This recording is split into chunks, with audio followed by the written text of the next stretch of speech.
भागवत भाई मोहगांव वाला। अच्छा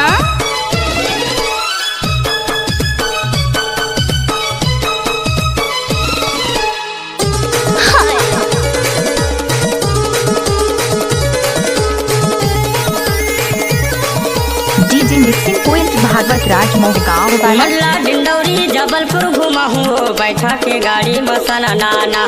मल्ला डिंडौरी जबलपुर घुमा हूँ रे बैठा के गाड़ी में सना नाना।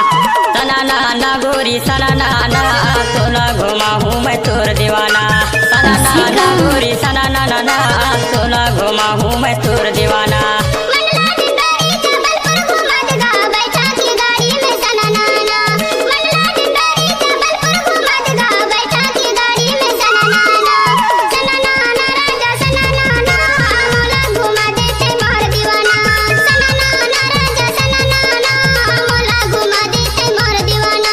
नाम तो सुना होगा भागवत मोहगांव वाला।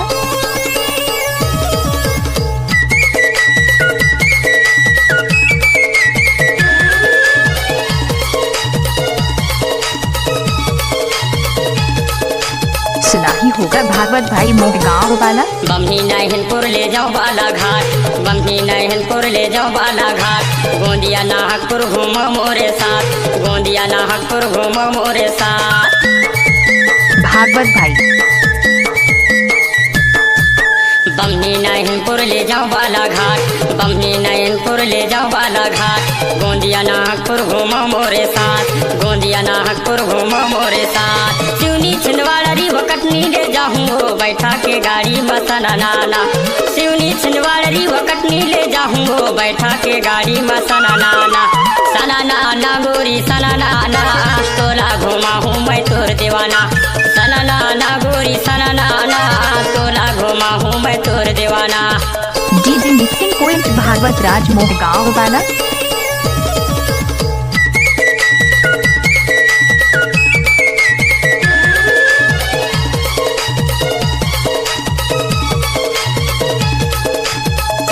डीजे साउंड भागवत बाबू।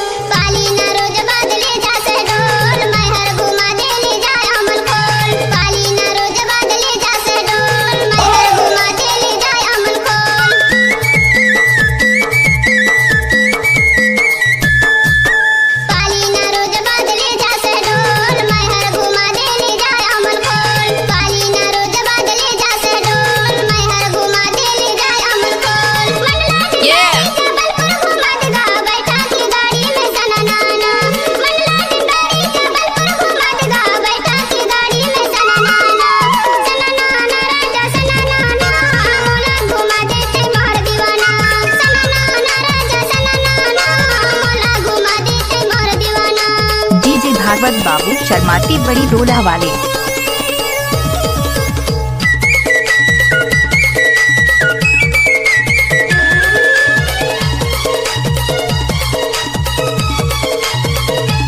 भागवत भाई मोहगांव वाला। ए छत्तीसगढ़ का तोला बताओ घूमले डिंडौरी जिला मोरे गाँव। ए छत्तीसगढ़ का तोला बताओ घूमले डिंडौरी जिला मोरे गाँव। सुना ही होगा भागवत भाई मोहगांव वाला। ए छत्तीसगढ़ का तोला बताओ घूमले डिंडौरी जिला मोरे गाँव। ए छत्तीसगढ़ का तोला बताओ घूमले डिंडौरी जिला मोरे गाँव। मुरगांव पे खेती खार हार पहाड़ वो तोला घुमा हूँ रे सना नाना। मुरगांव पे खेती खार हार पहाड़ गा तोला घुमा हूँ मैं सना नाना। सना नाना तोला घुमा हूँ मैं तोर दीवाना। सना नाना गोरी सना नाना तोला घुमा हूँ मैं तोर दीवाना। मल्ला डिंडौरी जबलपुर घुमा हूँ बैठा के गाड़ी में सना नाना। मल्ला डिंडौरी जबलपुर घुमा हूँ रे बैठा के गाड़ी में सना नाना। सना नाना गोरी सना नाना तोला घुमा हूँ मैं तोर दीवाना। सना नाना गोरी सना नाना तोला घुमा हूँ मैं तोर दीवाना। भागवत भाई मोहगांव वाला।